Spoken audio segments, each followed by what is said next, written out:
Kaul number 96 में यारे तकर्रुब। बिस्मिल्लाहिर्रहमानिर्रहीम।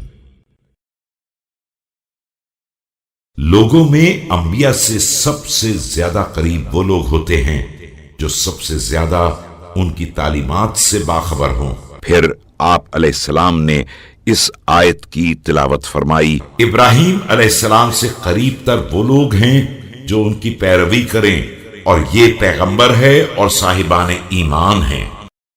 The persons most attached to the prophets are those who know most what the prophets have brought.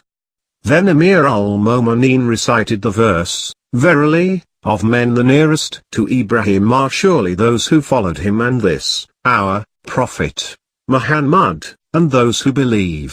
इसके बाद फरमाया कि पैगंबर का दोस्त वही है जो उनकी इताअत करे, चाहे नसब के एतबार से किसी कदर दूर क्यों ना हो, और आप सल्लल्लाहु अलैहि वसल्लम का दुश्मन वही है जो आपकी नाफरमानी करे, चाहे कराबत के एतबार से कितना ही करीब क्यों ना हो।